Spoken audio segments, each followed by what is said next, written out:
নমস্কার, আমি জ্যোতিষী শ্রী গৌর ভট্টাচার্য। হ্যাঁ, থাম্বনেইলে ঠিকই পড়েছেন যে মেষ রাশির জাতক বা জাতিকাদের জন্য এই সেপ্টেম্বর মাসে এই 7টা ঘটনা ঘটবেই ঘটবে।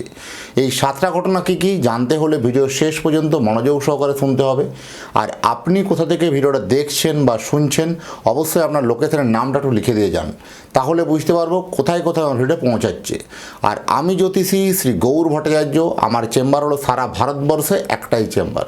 প্রত্যেক দিন আমি একই জায়গায় বসি, প্রতাপবাগান, 6 নম্বর সরণি, বাঁকুড়া। আমি এটাই বিশ্বাস করি যে সঠিক বিচার সঠিক প্রতিকার করতে পারলে 10টা 20টা চেম্বার করার কোনো প্রয়োজন নেই। এক জায়গায় বসলে সমস্ত জায়গার মানুষ আসতে পারবে। আমার সম্বন্ধে আরও জানতে হলে গুগলে গিয়ে সার্চ করুন, অ্যাস্ট্রোলজার গৌর ভট্টাচার্য লিখে সার্চ করুন, সেখানে সব তথ্য আপনারা জানতে পারবেন। আর যেহেতু সারা ভারতবর্ষে আমি এক জায়গায় বসি, প্রত্যেক দিন একই জায়গায় আছি, যারা অনেক দূরে থাকেন, যাদের পক্ষে আসা সম্ভব নয় বা আসতে পারছেন না, তারা অনলাইন দেখাতে পারবেন। অনলাইন দেখাতে হলে কী করতে হবে? আপনার নাম, জন্ম তারিখ, জন্ম সময়, জন্মস্থান, এই তথ্যগুলো পাঠিয়ে দিন। পৃথিবীর মানচিত্রে আপনি যে কোনো জায়গায় থাকুন না কেন, সেখান থেকে বসে আপনি আপনার জন্মকুণ্ডলী নিয়ে ডিটেলসে আপনার সঙ্গে কথা বলতে পারবেন। পুরো সম্পূর্ণ 1:1 আপনার সঙ্গে কথাবার্তা হবে। আর প্রথম দেখুন, আমার কাছে দেখাতে হলে একটা কথা মাথায় রাখতেই হবে যে নিজের প্রবলেম বা নিজের সমস্যার কথাগুলো নিজে থেকে বলবেন না, বলবো আমি, পথ দেখাবো আমি। প্রত্যেকটা ভিডিও দেখবেন আমি কথাটা বলি আমি, কারণ আপনি জন্ম তারিখ জন্ম সময় দিয়েছেন, ব্যাস এনাফ, এবার থেমে যান। জন্ম তারিখ বা জন্ম সময় কোনোভাবে কনফিউশন থাকলে দুটো হাতের ছবি তুলে পাঠান, হস্তরেখার উপর বিচার করে আপনাকে প্রেডিকশন করতে পারবো, বলতে পারবো। প্রথম বলবো আপনার অতীত জীবনের কথা আগে, তারপরে বলবো বর্তমান জীবনের কথা, তারপরে তো ভবিষ্যৎবাণী। এই অতীতের কথাগুলো মিলিয়ে দেখুন মিলছে কিনা, বর্তমান কথাগুলো মিলিয়ে দেখুন মিলছে কিনা, তারপরে ভবিষ্যৎবাণীর কথাগুলো মেনে চলবেন বা ইনস্ট্রাকশনগুলো ফলো করবেন। এইভাবেই প্রেডিকশন করতে ভালোবাসি। আগে মেষ রাশি সাপেক্ষে আমি এই সেপ্টেম্বর মাস এক উল্লেখযোগ্য মাস হতে চলেছে, তার স্পেসিফিক কতগুলো আমি দিক আপনাকে নির্ণয় করব বা দিকগুলো বলবো। প্রথম রাশিগত একটা আমি গ্রহগত পজিশনটা দেখে নিই আপনার রাশি সাপেক্ষে। রাশির একাদশ স্থানে রাহু, রাশির পঞ্চমে কেতু, দ্বাদশে শনি, চতুর্থে বৃহস্পতি, ষষ্ঠে শুক্র, তৃতীয় স্থানে মঙ্গল, পঞ্চমে রবি এবং বুধ। এই যে গ্রহগত কম্বিনেশন, এই কম্বিনেশন অনুযায়ী আপনার জীবনে প্রচুর কিন্তু একটা পরিবর্তন কিন্তু আসতে চলেছে এই সেপ্টেম্বর মাস। অন্যান্য মাসের তুলনায় অনেকখানি পরিবর্তন, অনেকখানি নতুন কিছু হওয়ার প্রবণতা কিন্তু বেশি। কিছু খারাপের দিকও আছে, সেগুলোও সতর্কতা থাকতে হবে। সব দিকগুলো আলোচনা করব, খারাপ এবং ভালো সবগুলোই বলবো, মনোযোগ সহকারে কিন্তু শুনুন। আর যদি আমার চ্যানেলটা এখনও সাবস্ক্রাইব করেননি, তাহলে অবশ্যই চ্যানেলটা একটু সাবস্ক্রাইব করে দিন, বা যারা এখনও ফেসবুক থেকে দেখছেন পেজটা একটু ফলো করে দিন বা শেয়ার করে আরও মানুষকে দেখার সুযোগ করে দিন। কারণ আপনার সাবস্ক্রাইব করতে হয়তো 1 সেকেন্ড লাগবে, কিন্তু এই 1 সেকেন্ডেই আমার সাবস্ক্রাইবে কিন্তু আমার আরও নতুন নতুন ভিডিও বানানোর জন্য অনুপ্রেরণা জন্মে যায়। তাই অবশ্যই সাবস্ক্রাইব করতে ভুলবেন না, অবশ্যই সাবস্ক্রাইবটা করবেন। প্রথম দেখুন, শরীর স্বাস্থ্য হেলথ বিষয় নিয়ে আগে বলি, কারণ হেলথ ইজ ওয়েলথ। শরীর যদি ভালো থাকে সব কিছু ভালো থাকবে। আলটিমেট শরীর স্বাস্থ্য নিয়ে একটা চিন্তার বিষয় একটা হতে পারে, বিশেষ করে যাদের অস্ত্রোপচার অপারেশন যাদের হওয়ার ছিল সেটা কিন্তু সাকসেসফুলি হতে পারে, হবে, কোনো অসুবিধা কিছু নেই। এবং রক্ত সংক্রান্ত কোনো প্রবলেম না, নার্ভ সংক্রান্ত কোনো প্রবলেম নিয়ে কোনো সমস্যা মেবি আসতে পারে। যদি বিশেষ কিছু প্রবলেম হয় সেটা অভিজ্ঞ ডাক্তারবাবুর পরামর্শ নেওয়া অবশ্যই উচিত। তো এই সময়তে কী হয়, যেহেতু মঙ্গলের একটা স্থান পরিবর্তন হলো, তা সেক্ষেত্রে একটা কোথাও দেখবেন একটা হেলথ ইস্যু নিয়ে একটা ছোটোখাটো প্রবলেম হতে পারে, মেজর প্রবলেম ব্যাপার কিছু নেই, বাকি ওভারঅল ভালো বলবো। কর্মক্ষেত্রে যথেষ্ট একটা বদলের একটা অনিশ্চয়তা আসতে পারে, অনিশ্চয়তার মেয়ে, কারণ আপনার কর্মক্ষেত্রে কর্মের যে অধিপতি দশমপতি, সেই কর্মের দশমপতি এবং একাদশপতি সে শনি দ্বাদশ স্থানে বসে আছে। এই দ্বাদশে শনির অবস্থানটা একটু আপনার জন্য কেমন যেমন হকচকিয়ে যেতে পারেন। কারণ কোথাও দেখুন একটা হঠাৎ করে কর্ম নিয়ে একটা দুশ্চিন্তা, হঠাৎ করে কর্মে আপনার যতটা পরিমাণ নাম যশ মান যশ পাওয়া উচিত ছিল সেটা পাচ্ছেন না, বা কোথাও দেখুন হতাশা বাড়তে পারে, বা কোথাও এটা নিয়ে একটা কর্মক্ষেত্রের জায়গাতে একটা ডিস্টার্ব তৈরি হতে পারে, মনোমতো জায়গা মনোমতো পজিশন না পাওয়া, এরকম ধরনের একটা কোথাও একটা মানসিক ফারাক বা মনের একটা ফারাক তৈরি হতে পারে। সচেতন থাকা জরুরি আছে।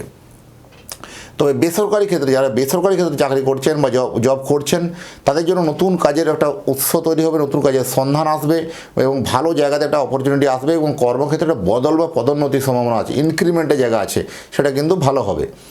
শিক্ষাক্ষেত্রে বলবো যারা শিক্ষার্থী বন্ধুরা আছেন তাদের জন্য এই মাসটা হচ্ছে একটা জবরদস্ত মাস। এই সময় আপনার মনের জোর বা মনোবলকে বাড়িয়ে তুলুন, কারণ এই জায়গাতে আপনি অনেকটা পিছিয়ে গেছিলেন, যে আপনার মনোবল ভেঙে গেছিলো, আপনি মনে হয় আর নেক্সট এক্সামে পাস করতে পারবো না, পরীক্ষা ভালো হবে না, এইটা নিয়ে বারবার আপনি ভেবে চলেছেন। তো এটা কিন্তু এই ভাবনাটাকে দূরে সরিয়ে নিন, কারণ এই মাসে আপনার শিক্ষার জন্য সবথেকে ভালো সময়। এই সময় ভালো একটা অ্যাচিভমেন্ট হওয়া, ভালো ধরনের একটা অ্যাওয়ার্ড পাওয়া, ভালো একটা পরীক্ষার ক্ষেত্রে ইনক্রিমেন্ট হওয়া, ভালো একটা পরীক্ষার ক্ষেত্রে একটা যথেষ্ট ভালো সফলতা পাওয়া, আপনার দেখবেন এরকম জায়গায় স্মুথলি একটা ভালো পরীক্ষাকে একটা সাফল্য অর্জন করে আনতে পারবেন। এরকম ধরনের ঘটনা কিন্তু ঘটবে গ্রহগত পরিস্থিতির অনুযায়ী।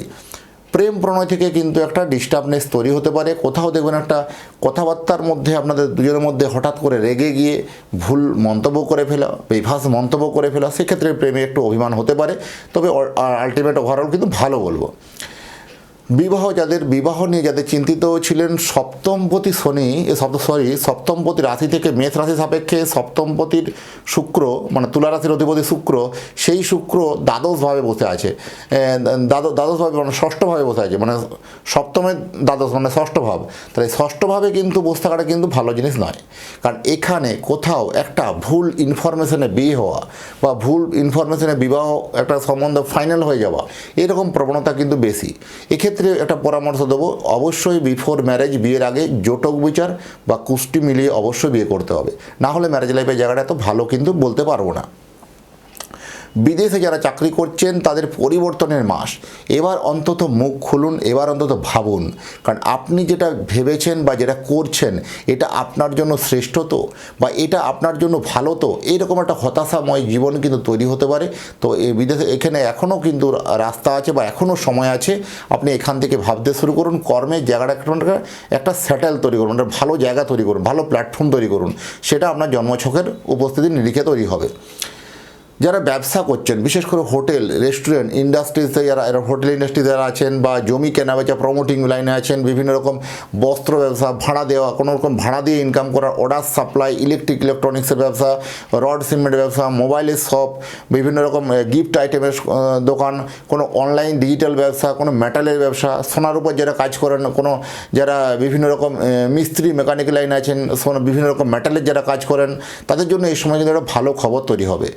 ট্রান্সপোর্টের ব্যবসা অবশ্যই ভালো হবে, এবং সেলস মার্কেটিংয়ের লাইন যথেষ্ট ভালো হবে। মেশিনারি যন্ত্রাংশ তৈরি করার ব্যবসা ভালো হবে। হোটেল রেস্টুরেন্টের ব্যবসা অবশ্যই ভালো হবে। যারা কনসালটেন্ট হিসেবে ব্যবসা করছেন তাদের জন্য এই সময় ভালো হবে, কারণ ব্যবসাতে নতুন করে একটা জোশ তৈরি হওয়া, ভালো করে নতুন কোনো আগন্তুক ব্যক্তির কোনো সান্নিধ্য পাওয়া, ভালো ব্যক্তির পরামর্শে আপনার ব্যবসাটা আরও কিন্তু অনেক দীর্ঘায়িত বড় হবে আপনার। আর যদি চান আপনার সন্তানের জন্য একটা জন্মকুণ্ডলী বানাতে, আপনার সন্তানের নাম, জন্ম তারিখ, জন্ম সময়, জন্মস্থান পাঠিয়ে দিন। সন্তানের জন্য কুণ্ডলী বানিয়ে কুণ্ডলী আপনার ডিটেলস বিচার করে বা কুণ্ডলী ডিটেলস প্রেডিকশন লিখে আপনার অ্যাড্রেসে বাই পোস্টে পৌঁছে দিয়ে আসবো। আর এতক্ষণ ধরে অধীর আগ্রহে যারা ভিডিওটা আমার শুনলেন বা দেখলেন, তাদের এবং তাদের পরিবারের প্রতি মঙ্গল কামনা করে আজকের ভিডিওটা এখানে শেষ করছি। নমস্কার।